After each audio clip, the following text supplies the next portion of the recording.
Hi, my name's Phil. I like talking about politics, and in this video I'd like to discuss the reasoning of a former FBI special agent as to whether Donald Trump might in fact just resign in the next few days. Unlikely under normal circumstances, but I suppose not impossible. But first, if you'd like to be notified of daily news and politics, please subscribe to the channel and click the bell notification icon. So, first of all, let's get the elephant in the room out of the way first. Donald Trump is too vain to resign. He has a pathological fear of failure, which is why, of course, he constantly fails, because only those who embrace the lessons of failure, face up to them, ever really succeed. But he is a narcissist, delusional, and under almost all circumstances could not possibly bring himself to resign. I mean to say, he won't even concede an election defeat. And resigning as president surely is far more embarrassing than just accepting that some other guy won. After all, he's still got the most votes out of any previous president. He could have gone away holding his head up high from that. Now, there's never a reason to resign as a president that reflects well on you. You can bow out graciously when you've lost. But to resign? No. However, there is a compelling reason why a sensible legal advisor acting in Trump's best interest might urge him very strongly to consider resigning, as laid out by an American lawyer, who, as I say, was formerly at the FBI. Now, the first is to note that he is being impeached. I mean, he is going to be impeached. I don't know what the prospects are for this being likely to succeed this time. I would have thought Trump's people will know the strength of feeling and if the numbers are there to actually convict him. As Asher Rengappa, who was the author of this idea, noted, his aim right now is to avoid legal liability. Surely, if he's got legal representation now, if he's got a legal advisor who's really trying to explain to him the situation, his aim surely has to be to avoid legal liability for his conduct, and most especially surely to avoid jail time. If he resigns, then first of all, in terms of his routes to justice, the prospect of the 25th Amendment being enacted, which would have Mike Pence and a majority of Trump's cabinet forcibly remove him from office, that threat disappears completely. The resignation would work for Trump in much the same way as it did for Nixon. Pence would take over as president, pardon Trump for quite a lot of what he'd done. It wouldn't get rid of all of his legal troubles. I mean, some are regarding state law, for example, but would potentially get him out of the worst of it. It would at least prevent the tap on his shoulder from the FBI regarding the Mueller report. She notes that the breadth of the pardon that Trump will require is not certain because, I mean, it's a little bit unprecedented, this. Like, for example, is it even possible for Pence to provide a pardon broad enough to cover Trump against everything he's done, including his conduct during the presidential campaign before he even became president? I mean, we don't know yet because it's not been tested. She makes the point that Pence is unlikely to pardon Trump for insurrection because, let us face facts, Trump's rhetoric incited the mob specifically against Pence. Pence could have been killed. Under different circumstances, this vengeful mob saw the vice president as a traitor, and it could have turned into a lynching. Now, she says that Pence will hate Trump for this and not be minded to let him off on that one. But then next we come into the legal deal territory.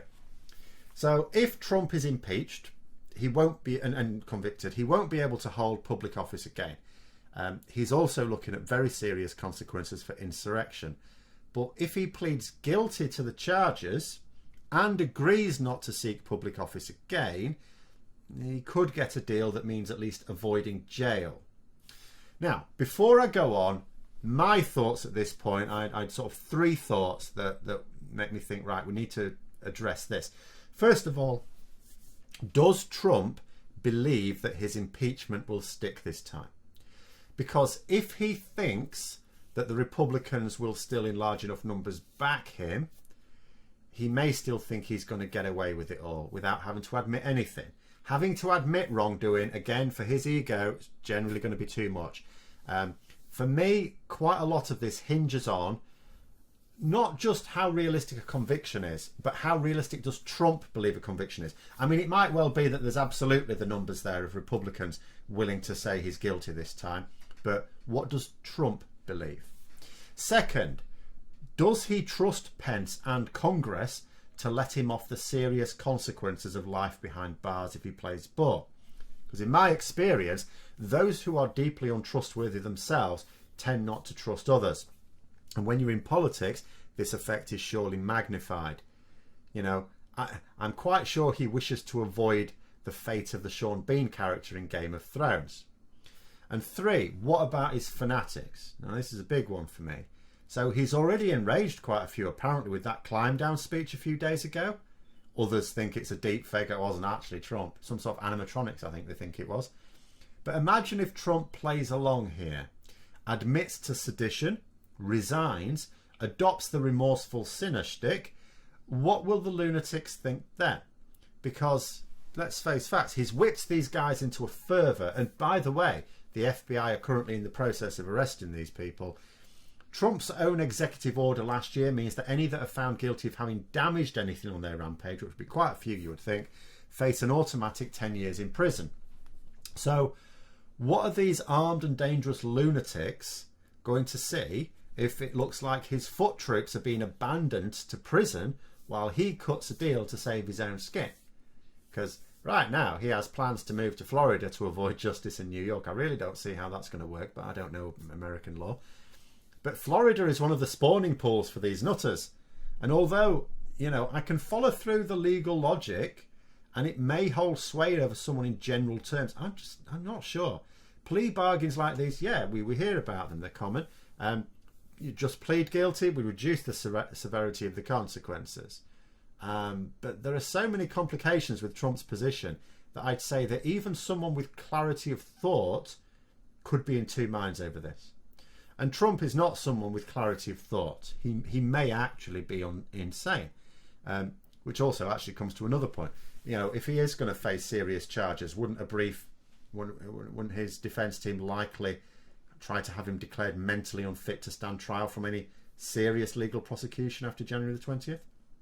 I mean, there's plenty of people quite happy to believe he's not mentally fit to be president. It could actually be true that he's not mentally fit to stand trial.